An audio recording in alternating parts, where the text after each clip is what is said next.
Bismillah, walhamdulillah, wassalatu wassalamu ala Rasulullah, amma ba'd. So we've discussed the life of our mothers, Ummahat al-Mu'mineen.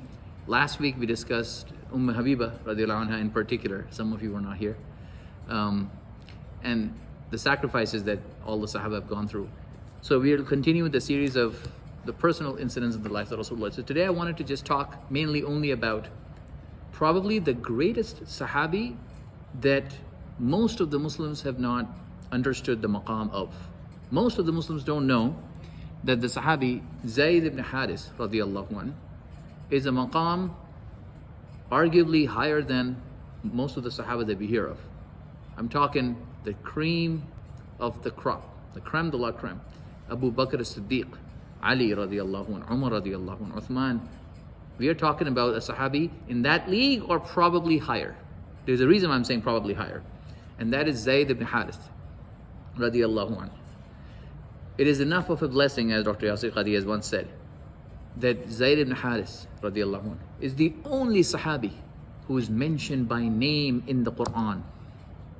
The only Sahabi that Allah has mentioned himself from above the seven heavens is Zayd ibn Harith.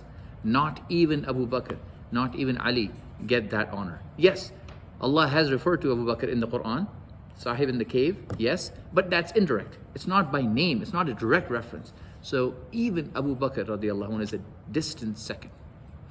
So Zayd ibn Harith radiallahu anh, I'll tell you his story. How did the Prophet Muhammad get Zayd? So Zayd, before we are going back to the life of the Prophet before he became a prophet, when he was known as Sadiq and Ameen.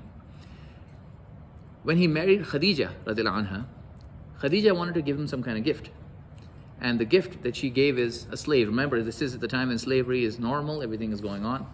So at that time, Zayd ibn Harith was gifted by Khadija anha to the Rasulullah sallallahu alaihi wasallam. And again, this is why we've talked about slavery in the past weeks. Slavery in Islam is completely different from the slavery that we are accustomed to. The word slavery is a bad word in North America because of what they've done to the slaves. But slavery in Islam is kind of like the way you have servants today in the subcontinent. It's kind of in that. It's actually even better than that. The slaves were treated better than the way people treat their servants today. And arguably some people can say that the way we are treated by our companies today is worse than the way the slaves are treated in Islam. Because there are things you can negotiate with your boss. Here, everybody will say to you, if the boss says, that's what it says in the contract, that's what it says in the law, there's nothing you can do. That's the rules. So in some cases, you might be more of a slave to your companies today than the slaves were to their masters. Yes, Bilal radiallahu anh had a horrible treatment not because he was a slave, but because he said, Ahadun Ahad, there's one and only, in front of his master. And his master is one of the most elite people, the people respect him. It is just because of that disrespect he decided to torture. It is not that the fact that he's slave. Otherwise, slaves were a part of the household of the house. So Zayd ibn Harith, what is his story? He was not an African, he was an Arab. So Arabs, if you go back to the old lineage, there's two kinds of Arabs. There's Qahtan and Adnan. Someday we'll discuss this in detail. So the Prophet Muhammad himself is an Adnani Arab. And Qahtan Arabs are the original Arabs. So I'll tell you a brief intro of what that means. So if we go back many, many generations ago, who are the Arabs? Ismail alayhi salam, when he was growing up in Mecca, when Hajar alayhi salam was dropped in Mecca at the Zamzam water, because now all the caravans that are trading from Palestine to Yemen, because Mecca was nothing at that time, right? So it's Palestine, Christian Empire with Yemen, Christian Empire trading, and on the way they have the city that has water. So they asked permission of Hajar, can we drink some water? Can we use some of it? She said, sure, go ahead. So that became the new Red Deer between Edmonton and Calgary. Let's just stop there, let's just refuel our tanks. And so the people who eventually set up there, gathered there, and Ismail Islam once, eventually, when he got older, married into those people. These are Arabs, the people coming out of this. Okay? Those are Arabs. The original Arabs are Qahtan. They are the ones who spoke Arabic, who knew actual Arabic. Adnanis came much later, and they were not actually originally, technically Arabs. They became Arabicized by living with them. Okay? And so these Arabicized Arabs are called Adnanis. What happened is these Arabicized Arabs actually became better in Arabic and literature and poetry than the actual original Arabs. So these Bedouins and everything who are crude and crass, they're actually Qahtanis. And Adnanis are like the Rasulullah, like Abu Talib, his poetry, Abdul Muttalib. These people were very poetic, right? And so If you remember in Azab, and we covered, there was one guy who knocked at the door of the Rasulullah. Did not knock, he just barged into the house of the Rasulullah. If you remember this incident, and the Prophet said, "Where are your manners? Why don't you knock at the door first, or the curtain?" And he says, what? He says, if you remember, "I have never knocked the door of an Adnani in my life because he's Qahtani." You see this? And do you see any similarities in today's life? He's a Pathan, and he's a this, and he's that, and I'm this, and I'm that. The same stuff is now come back. Jahili has come back to us now. Same jahala has come back. Anyway, so Zayd ibn Harith radiallahu anh is from Yemen, actually. Yemen. So he's a Yemeni Arab. Okay. Unfortunately, in Yemen, in the days of Jahiliyyah, there was a war going on between the father's tribe of Zayd ibn Harith and the mother's tribe of Zayd ibn Harith. They married from two different tribes. And so as a spiteful, hateful act, one of the members of Zayd's mother's family decided to get even with Zayd's father's tribe. And because the son is always considered to be the lineage of the father, they stole Zayd and sold him in the market as a slave. And obviously you can imagine now the father is going crazy. That's just like you think of Yaqub alayhi salam and what he went through when Yusuf alayhi salam was sold in slavery. Kind of like that circumstance. And he's missing his son. What do I do? How do I get him? But Zayd ibn Harith has been sold in a supermarket. Eventually he was transported to Makkah, which is the hustling and bustling society now. It is like the New York Madison Square Garden now. It's like people come in, they buy. So there was a famous market there of Ukkaz. That's where he was sold. It just so happened Khadija Radhiyallahu anha has married Rasulullah sallallahu alaihi wasallam. She wants to gift, so she says to her nephew, "Go and get me a slave." And so he goes, he buys Zayd ibn Harith radiallahu anh, brings him home, she gives him to the Rasulullah sallallahu alaihi wasallam. And this is why I'm telling you that in Islam or slavery, look at this. The Prophet Muhammad sallallahu alaihi wasallam treated him like his own son. Eventually he is going to become adopted son and Allah will then revoke it, I get it. But this is what slavery was, right? Of course, our Rasulullah is giving the best of the best treatment, but even other slave owners, a lot of them were merciful. Nothing like the behavior that you see now in this last 1800s and 1700s. Even the Roman Empire was not as harsh with their slaves as America has been in the last 200 years with their slaves. This is the worst manifestation of this institution, slavery. So Zayd ibn Harith is now growing up, like he was abducted at the age of 7 or something, and he's living with the Rasulullah sallallahu alaihi wasallam. He's now young, he's 25, 26 approximately at this time. So the entire time he's been living with the Rasulullah sallallahu alaihi wasallam as literally his son, his slave. But for all practical purposes, he's like a son. And all of these years, the father has been spending money, doing whatever he can to locate his son. There's no GPS, there's no police report that he can file. He's doing whatever he can. He's doing trading with businesses, people. Has anybody seen my son? Now, the reason why they can recognize Zayd ibn Harith, especially, is because his face was not like the usual slaves that you were accustomed to seeing, like an Ethiopian or an African. Oh yeah, Yemeni Arab, they'll be like a handful. So like, oh, I know there's one there. So somebody told him, I saw, because in Hajj, everybody used to come to Makkah. So somebody recognized him and said, "You were from Yemen tribe, from that tribe of Zayd ibn Harith. And so when he went to Yemen, he said, I've seen your son there in Makkah. He says, in Makkah? So he packs up and he goes to Makkah. Comes to Makkah, he finds out who's the one who's the owner of my son. Zayd, because it's his son, Zayd ibn Harith. Somebody tells him, the grandson of Abdul Muttalib. Abdul Muttalib was the figure of Makkah, right? Remember, our Prophet is not a prophet yet. This is way before his prophethood. And so he's known just as the Sadiq and Ameen, the honest and the trustworthy. And he's known as the grandson of the greatest guy there, Abdul Muttalib. So he goes to the Rasulullah sallallahu alaihi wasallam, this man Harith, and he starts giving the most poetic, beautiful things about the Rasulullah sallallahu alaihi wasallam. He brings some gifts and he says, you are known as the Sadiq and the Ameen, and you are known as charitable, you are known as the trustworthy, you are known as this, and you are known as that. And the Prophet Muhammad sallallahu alaihi wasallam, at this time he's not a prophet, I'm just saying, he doesn't understand why he is saying so nice things about me. I mean, yes, people do say that to the Prophet all the time, but what is your point? So he says, please give me my son back. Imagine, I want you to think for a second now. We all have kids. Alhamdulillah. You raise your kid 20 years. Somebody knocks at the door. A policeman or somebody comes and says, based on whatever amendment, based on constitutional this and that, whatever, I don't care what the paperwork says. We have found out that your son is actually exchanged when he was 7 years old by somebody else, and we're going to have to take your daughter, we're going to have to take your son, we're going to have to take this. Imagine this news. One day, you're in the Sunday afternoon, you're lying down, and somebody comes and says this to you. Imagine your reaction. just me talking about this makes me think, what am I going to do if somebody ever takes my kid?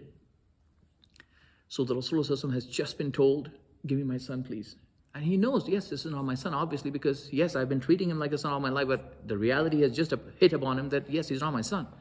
He goes to Zayd ibn Harith himself with the face that you can see has been changed. So Zayd ibn Harith knows something is wrong with my dad. He says, what happened? He says, do you recognize those people there? So Ibn Harith came with his brother. So Zayd's uncle is also standing there.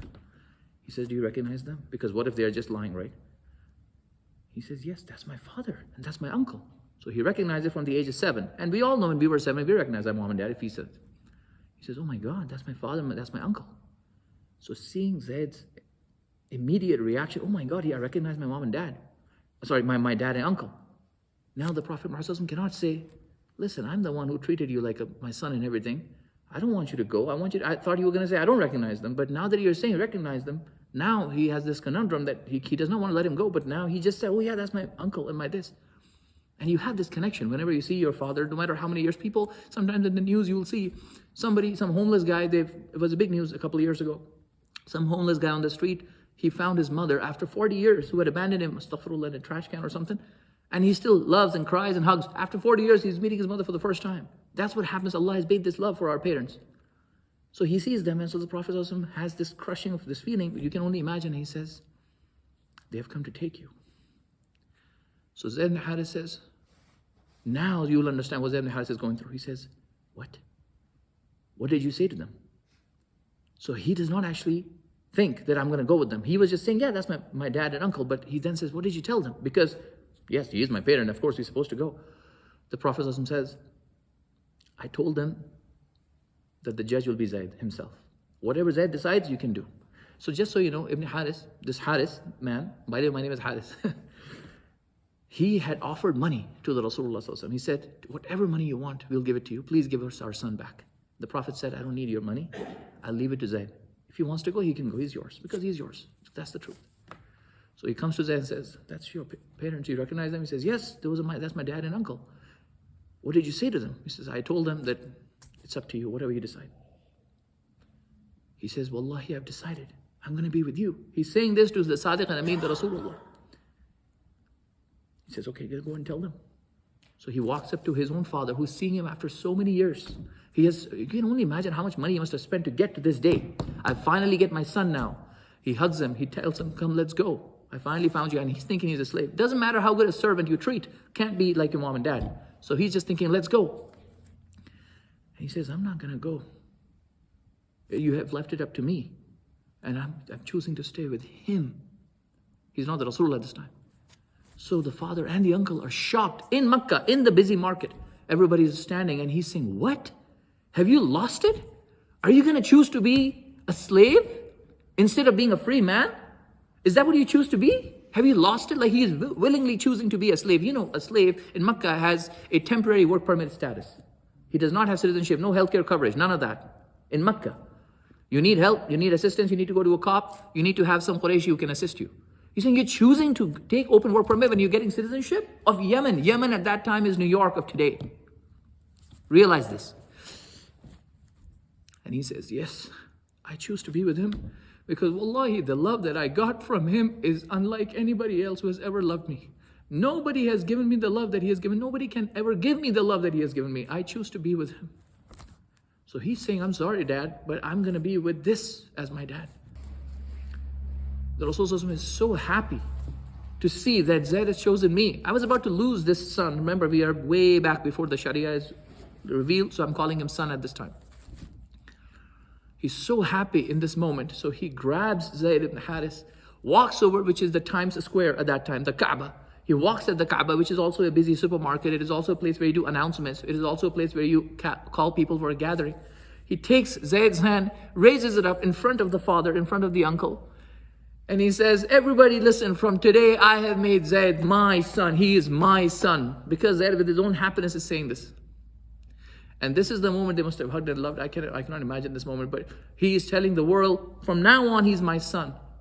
And Abdullah ibn Umar, Sahabi, Umar radiallahu anhu's son, when Allah will finally, after so many years, when He's a prophet, then Meccan torture, and then Medina Hijrah, and then Medina Ahzab, like later stages, then Allah will reveal Zayd ibn Harith in the Quran.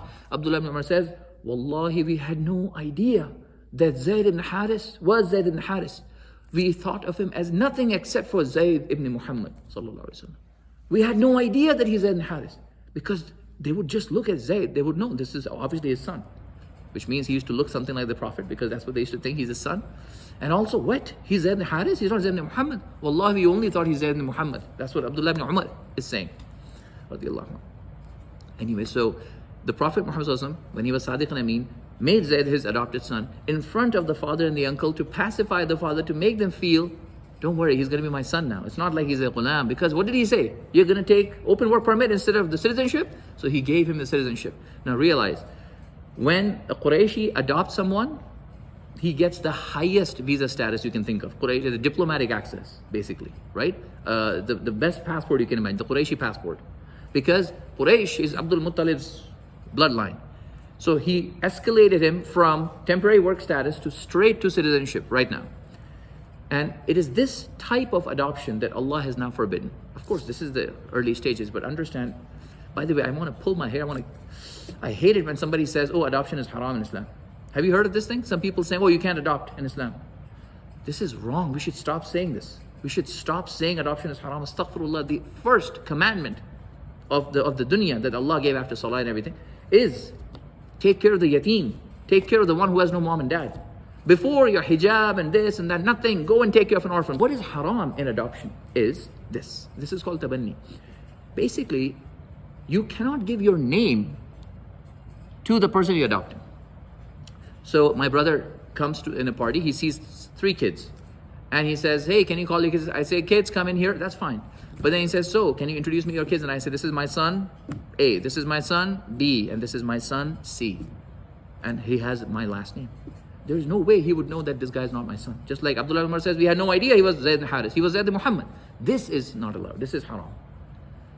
People should know that Mr. C, the boy C, is not my son, but I'm a good man taking care of him. That's different.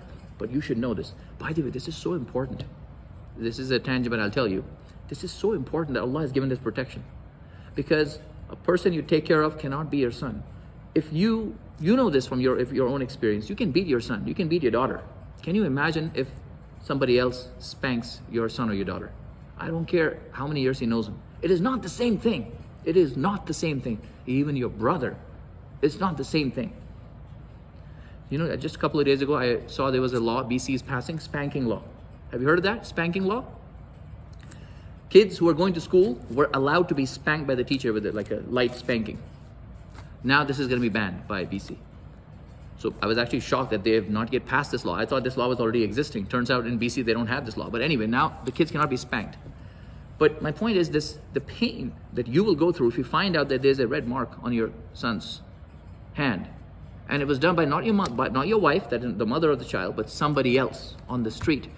The world, the difference, your world is going to change. Okay? In Thailand, this is very sad, I'm telling you. You will see there's a lot of adoption going on. And you will think, wow, the people don't have money for themselves, and how is it that they have enough money to adopt children? And then you investigate further and you find out adoption is a great excuse for them to hire a servant. So here's what happens. If I have my actual son, and I say, no more PlayStation, go and do the dishes. Nobody will have a problem with this, because I'm the father. But what if I get a baby from the foster care, and he's sitting there, he wants to play PlayStation, and I say to my kids, let them play. I say, hey, go and do the dishes, no more PlayStation for you. And then if he doesn't wash the dishes right, and I smack him, you would have no problem if I did that to my actual biological son. If I do this to this boy who I got from an orphanage, you're going to say I'm a terrible abuser. I should be in jail for doing this. Well, this is what happens. So they're adopting because they need somebody to clean the house. They're adopting because they need somebody for assistance for free. And on paper, for tax purposes, yeah, I'm adopting, so don't charge me for taxes. But actually, they're being used, misused. That's slavery. And Allah has given this protection. Don't give your name. Let the world know this is not your son. Now, if you want to do good, yes, give him money, give him education, give him Quranic studies and everything. But don't give your name, because people will then not say anything when you beat them. This is such a protection Allah has given. Anyway, coming back to Zayd ibn Harith. So Zayd ibn Harith is adopted. Everybody finds out. His maqam. What can I tell you about Zayd ibn Harith? Aisha radiallahu anha. Aisha radiallahu anha says, if Zayd were alive, because Zayd ibn Harith passed away in the life of the Rasulullah at the Battle of Mu'tah, and we'll talk about that. Aisha radiallahu anha says, if Zayd were alive at this time, wallahi, we would have not even thought about having anyone as the Khalifa except for him. Never did the Prophet ﷺ ever send an expedition in which Zayd is a member and he was not the leader. Never. Not Abu Bakr, not Umar, not Ali, not Uthman.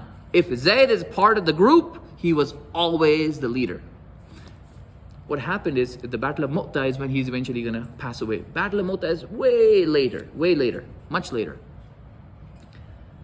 And in the Battle of Mu'tah, the Prophet Muhammad himself did not participate. He was in Medina Masjid. And this is a miracle. He is giving. Now for us, we are living in a generation where we know what a video is. We know what live streaming is. We know what YouTube streaming is. So we understand this. But understand, for 1,300 years, nobody even knew what this means. For us, we will understand immediately. The Prophet Muhammad is literally looking at a video that Jibreel is showing him. And he's standing in the Medina Masjid. And he's narrating what is going on 900 kilometers north at Palestine against the Romans at Mu'tah. At the Battle of Mu'tah, the Prophet Muhammad assigned Zayd ibn Harith as the leader. If anything happens to Zayd, then Ja'far will be the leader. Ja'far, the brother of Ali. Ali was like a child for the Rasulullah. Right? He was like a son, just like Zayd, right? But Ja'far was much older, and he was like the best friend of the Rasulullah. At Khaybar, when Ali finally did the victorious return, Ja'far had just arrived from Africa. And the Prophet said, I don't know what I'm more happy about, the victory of Khaybar or the return of Ja'far. He did not say return of all the Sahaba from Africa, because many people return. He's saying, I don't know what I'm more happy about, the victory of Khaybar that Ali has led us to, or the return of Ja'far. That's how much he loved Ja'far. And Ja'far will be shaheed in the Battle of Mu'tah. So the Prophet Muhammad said, Zayd ibn Harith is going to be the leader at the Battle of Mu'tah. If anything happens to him, then Ja'far will be the leader. If anything happens to him, then Abdullah ibn Rawaha is going to be the leader. Another great Sahabi. One of his famous incident is, if you must have heard this, one Sahabi did this is this Sahabi.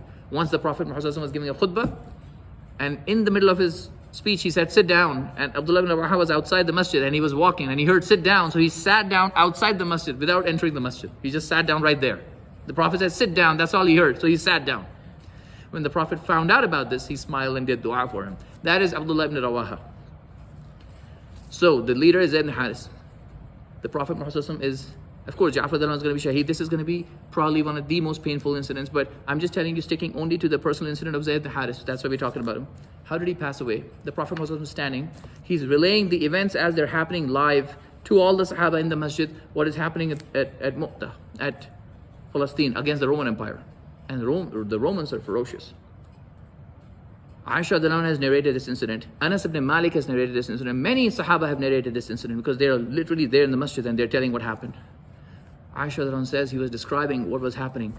And Zayd ibn Harith was the leader, so he was holding the banner. And whoever is holding the banner, realize, is the first prime target. That's the first target they aim for, because if the flag falls, it's a moral victory for the opposition. So when the Battle of Khaybar, Ali is marching through with the flag, realized he was the number one target, but nobody could get to him. In any battle he fought, nobody could get to him. MashaAllah. So Zayd ibn Harith is holding the flag, moving on, marching forward. The Prophet is describing the events happening, the people are getting shaheed and everything. And Aisha says, and then he was standing. And then he saw Zayd get slashed, just like Hamza by the spear of the Romans. And I saw the life move out of his face. I saw the life get out of his face. I saw that. And he collapsed, sat down. The Prophet sees, I know he's not the son. I get it. At Azab, Allah says he's no longer your son. But he has treated him like a son the entire time. So understand, in front of your eyes, Allah is showing. And she says, I saw the Rasulullah collapse down when he saw Zayd getting smashed. And eventually, then Ja'far is also slashed. Both his hands were slashed. And Allah gave him wings in Jannah, mashallah, because of that. This is a hadith. So he saw Ja'far getting slashed, and then Abdullah ibn Rawaha was also shaheed. And so now the Sahaba don't have anyone, because the Prophet said these three are the leaders. So then they decided amongst themselves, who do we appoint as our leader? And just at this time, at the beginning of our great leader, Khalid ibn Walid, he has just become Muslim fresh 2 months ago. He has come on this side now finally after Hudaybiyah. And so they appoint Khalid ibn Walid as the leader, and he's the one who's able to do a tactical retreat against the Romans, and he fools the Romans and he comes back. He fools the Romans and he comes back, and he does a beautiful maneuver that people now copy these days. The maneuver that he did was, he knew that the Romans, it is impossible to fight with them. He said, okay, this is what we do. The Romans are still waiting for us. So he appointed a certain number of groups, and he asked some of them, like thousands of them, to leave. And he said, at every 2-hour intervals, keep coming in as if we are bringing in reinforcements in groups of 200 or 300. So the Romans will think, wow, we just slashed them, but then we have another 200, then another. So by the time they'll send a message to the Roman Empire, they will like, no more battle, just retreat. Okay, we'll fight them another time, because it looks like they have a lot of reinforcements coming, even though they had nothing. It was the same people going back and forth. This is Khalid ibn Walid, the master strategist. Anyway, so Zayd ibn Harith passes away at the Battle of Mu'tah. And the entire Medina was crying, and the wailing, at this time wailing is wrong. By now Allah has revealed wailing is haram, we should not be wailing, but the women sometimes don't listen. And this is one of those incidents when the women don't listen. Prophet Muhammad himself is crying. Crying is fine, wailing is haram. Crying is natural. By the way, there's only so few incidents in which the Prophet Muhammad has publicly cried. Publicly cried. It is one of this. Zayd ibn Harith is passing. When his son Ibrahim passed away. When his mother Amina, when he was at the qabr, he was crying because Allah did not allow him to do maghfirah, dua for his mother. So he was crying. So these are the few incidents when the Sahaba have seen the Prophet crying.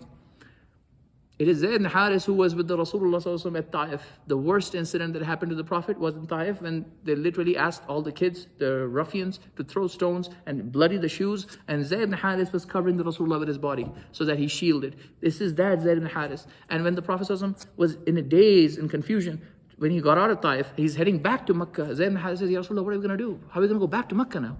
And the Prophet says, Allah will find a way. And the Prophet is bloodied and tired, and Zayd is bloodied and tired. And the Prophet rests next to a tree at Taif, outside of Taif. And he says, Ya Allah, to you I complain of my pain. You know, when you're in pain and nobody in the world cares about you and nobody listens to you, Allah is listening to you right there. You're not alone. This idea that somebody is depressed, astaghfirullah, wants to commit suicide, the door, the biggest door, the greatest door of Rahmah is right there. Just look up and ask Allah whatever you want. Yes, the people will abandon you, but Allah is with you. So he says, Ya Allah, to you I complain of my pain. And right there, Allah sent somebody. That's a whole other story at Taif. Anyway, so what I was saying is Zayd ibn Harith, he had a daughter, Ruqayyah.